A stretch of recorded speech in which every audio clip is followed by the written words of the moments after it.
Oke, mari kita mulai perjalanan kita kembali ke abad ke-12. Bayangkan sebuah panggung raksasa, yaitu Asia, yang sedang berada di tengah-tengah pergolakan dahsyat. Di sini, di tengah kekacauan ini, sebuah kerajaan adidaya yang sombong akan menemui ajalnya. Kerajaan-kerajaan baru yang lebih kecil akan bangkit dengan berani, dan sebuah warisan yang luar biasa, akan terukir abadi di atas batu, menantang sang waktu itu sendiri.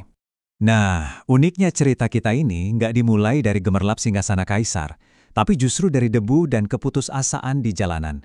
Kita mulai bersama seorang penyair wanita bernama Li Qingzhao. Coba bayangkan sejenak pemandangan ini.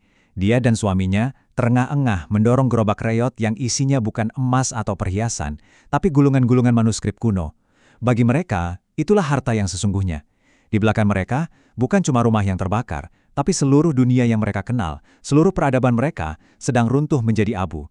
Kutipan yang Anda lihat ini bukan sekedar rangkaian kata-kata indah. Ini adalah rintihan jiwa yang merindukan rumah, merindukan dunia yang telah hilang untuk selamanya. Inilah wajah manusiawi dari sebuah zaman yang penuh gejolak. Jadi kisah pilu Li Qingzhao tadi itu cuma sekelumit gambaran dari sebuah tragedi yang jauh lebih besar, sebuah bencana berskala peradaban. Mari kita telusuri akarnya. Titik nol dari semua kekacauan ini adalah sebuah peristiwa yang benar-benar mengguncang seluruh Asia di tahun 1127, keruntuhan dinasti Song Utara di Tiongkok. Dan ini bukan sekedar kerajaan biasa ya, ini adalah adidaya pada masanya, sebuah kekuatan raksasa yang selama ini dianggap nggak mungkin bisa terkalahkan.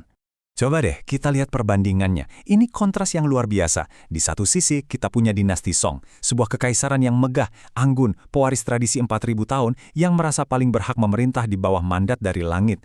Mereka kaya raya, super canggih, dan sangat beradab.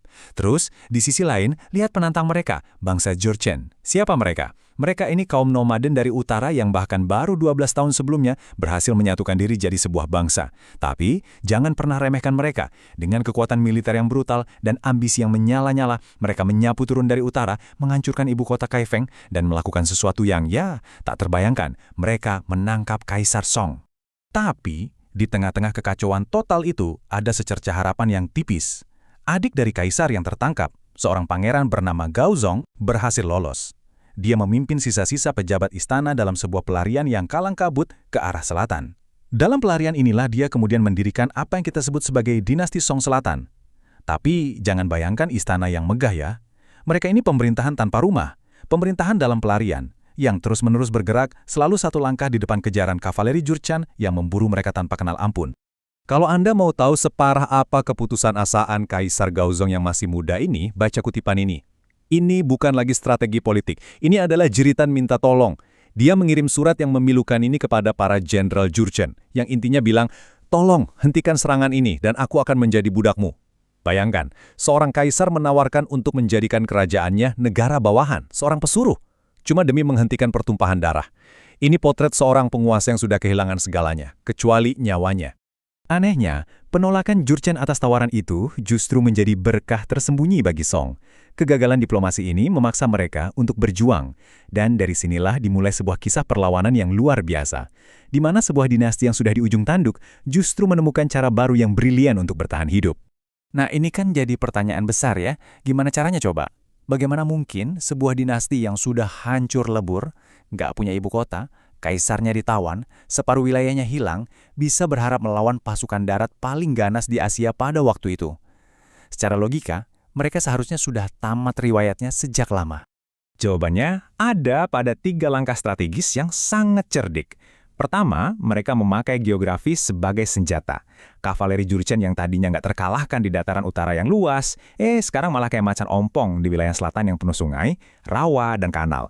Kuda-kuda perkasa mereka jadi nggak berguna. Kedua, mereka menjadikan Sungai Yangtze yang luar biasa besar sebagai benteng alami baru mereka. Sebuah tembok besar dari air yang hampir mustahil untuk ditembus. Dan yang ketiga, ini yang paling jenius dari semuanya. Mereka melakukan revolusi total. Sadar nggak akan pernah bisa menang di darat, mereka pindah ke air.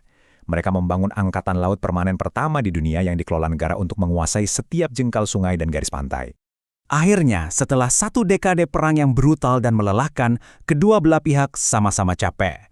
Kebuntuan tercapai dan sebuah perjanjian damai ditandatangani pada tahun 1141, namanya Perjanjian Shaoxing. Song Selatan memang berhasil selamat, tapi dengan harga yang sangat mahal. Ini adalah perdamaian yang pahit, damai dengan harga diri yang terkoyak. Mereka harus menelan pil pahit, secara resmi mengakui bangsa Jurchen sebagai negara atasan mereka dan wajib membayar upeti tahunan yang jumlahnya luar biasa besar. Untuk pertama kalinya dalam sejarah, Tiongkok terbelah menjadi dua. Oke, sekarang kita geser sedikit peta kita ke selatan. Karena saat raksasa Tiongkok sedang sibuk menjilati lukanya dan terpecah belah, kerajaan-kerajaan yang lebih kecil yang selama ini hidup di bawah bayangannya mulai melihat kesempatan. Mereka mulai menemukan suara dan kekuatan mereka sendiri. Nah, untuk memahami langkah mereka selanjutnya, kita harus paham dulu satu konsep yang sangat penting yang jadi jantung kekuasaan di Asia Timur. Mandat dari langit. Gampangnya gini, ini tuh kayak lisensi ilahi untuk jadi raja. Keyakinannya adalah bahwa langit sendiri yang memilih seorang penguasa. Kalau seorang kaisar memerintah dengan adil, kerajaannya makmur, berarti dia memegang mandat itu. Tapi kalau dia kalah perang atau negaranya dilanda bencana, itu pertanda mandatnya sudah dicabut. Ini adalah sumber legitimasi paling sakral. Dan disinilah letak keberanian atau mungkin kenekatan. Kerajaan Dai Viet yang sekarang kita kenal sebagai Vietnam. Mereka melakukan sesuatu yang sangat berani. Mereka mencuri konsep mandat dari langit milik Tiongkok dan mengklaimnya untuk diri mereka sendiri. Puisi yang Anda lihat ini, yang sangat terkenal dalam sejarah Vietnam, itu pada dasarnya adalah deklarasi kemerdekaan spiritual. Isinya tegas bilang, langit sudah menetapkan bahwa di tanah selatan ini yang berkuasa itu kaisar kami, bukan kaisar Tiongkok. Ini adalah sebuah tantangan langsung yang luar biasa. Ini dia nih, jeniusnya Dai Viet. Mereka pakai senjata penjajahnya justru untuk memperkuat diri. Mereka mengadopsi bahasa tulisan Tiongkok, sistem birokrasi ala Tiongkok, tapi semua itu mereka gunakan untuk membangun kedaulatan mereka sendiri. Mereka mencampurkan budaya Tiongkok dengan semangat kemerdekaan yang menyala-nyala, dan dari situ lahirlah sebuah identitas baru yang unik dan sangat tangguh. Sementara Dai Viet sedang asyik menegaskan kemerdekaannya, sebuah kekuatan lain yang jauh lebih besar sedang mencapai puncak kejayaannya di selatan. Sekarang, mari kita alihkan pandangan kita lebih jauh lagi, ke jantung hutan Kamboja, ke Kekaisaran Khmer yang megah. Di sana, kita akan bertemu dengan seorang penguasa yang ambisinya, mungkin gak ada tandingannya di dunia pada waktu itu, Suryawarman II. Suryavarman II ini gak puas hanya jadi raja biasa. Enggak. Di kepalanya, dia adalah seorang Chakravartin, sebuah gelar yang artinya penguasa universal. Konsep ini dahsyat sekali. Dia bukan cuma percaya punya hak ilahi untuk memerintah. Dia percaya bahwa dirinya sendiri adalah dewa di bumi, jelmaan dari Dewa Wisnu. Dan sebagai dewa, tugas sucinya cuma satu, menaklukkan seluruh dunia. Sebuah ambisi yang benar-benar tanpa batas. Dan ambisi sebesar itu, ya tentu saja, diwujudkan lewat perang yang gak ada habisnya.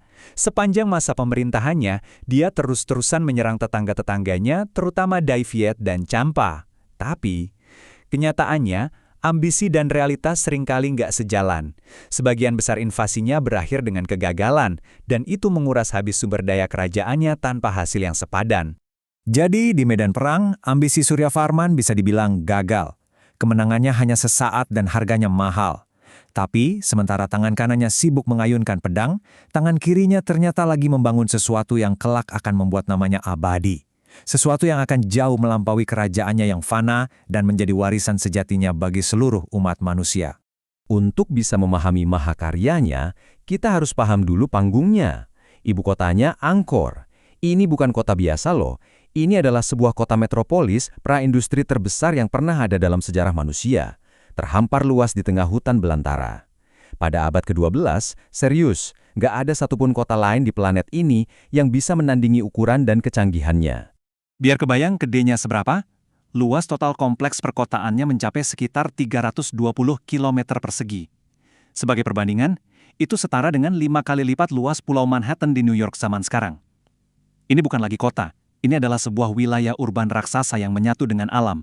Skalanya benar-benar bikin geleng-geleng kepala. Dan di area seluas itu, tinggal sekitar 1 juta orang. Pertanyaannya, gimana caranya ngasih makan orang sebanyak itu di zaman dulu? Jawabannya adalah sebuah keajaiban rekayasa, sistem kanal dan waduk raksasa, sebuah jaringan irigasi paling canggih di dunia pada masanya. Inilah puncak dari rekayasa hidrolik kuno. Dan tepat di jantung metropolis raksasa inilah, Suryavarman memulai proyek legendarisnya. Sebuah kuil yang sekaligus dirancang untuk menjadi makamnya kelak. Untuk membangunnya, para pekerjanya menambang dan memindahkan lebih dari 2 juta balok batu pasir. Bayangkan, beberapa balok itu beratnya bisa sampai 8 ton, setara berat gajah dewasa. Dan semuanya harus dipindahkan dan dipahat dengan presisi, hanya dengan tangan. Dan ini nih, bagian yang mungkin paling gila dari semuanya. Seluruh kompleks yang luar biasa megah, rumit dan artistik ini, yang kita kenal sebagai Angkor Wat, selesai dibangun hanya dalam waktu 35 tahun. 35 tahun! Ini adalah bukti dari sebuah tingkat organisasi, mobilisasi tenaga kerja, dan dedikasi yang hampir tidak bisa kita bayangkan bahkan di zaman modern sekalipun. Biar makin kebayang betapa luar biasanya pencapaian ini, coba kita bandingkan. Katedral Notre Dame di Paris, salah satu mahakarya arsitektur Eropa, butuh waktu hampir 100 tahun untuk dibangun. Angkor Wat yang jauh lebih besar dan secara arsitektural jauh lebih kompleks selesai hanya dalam sepertiga waktu itu. Ini benar-benar menempatkan kehebatan Khmer dalam skala global yang tak tertandingi. Dan ini membawa kita kembali ke pertanyaan awal tentang warisan. Surya Varman II gagal total dalam ambisi militernya menjadi penguasa dunia. Perang-perangnya yang tak berkesudahan justru menguras dan melemahkan kerajaannya. Tapi, dari kegagalan militernya itu, ia meninggalkan Angkor Wat. Jadi, ini adalah pertanyaan untuk kita renungkan bersama. Apa sebenarnya warisan sejati dari sebuah peradaban, atau bahkan dari hidup kita sendiri? Apakah kemenangan fana di medan perang yang namanya akan hilang di telan zaman? Ataukah sebuah ciptaan abadi yang terukir di batu, yang keindahannya dapat terus menginspirasi dan membuat kagum umat manusia ribuan tahun kemudian?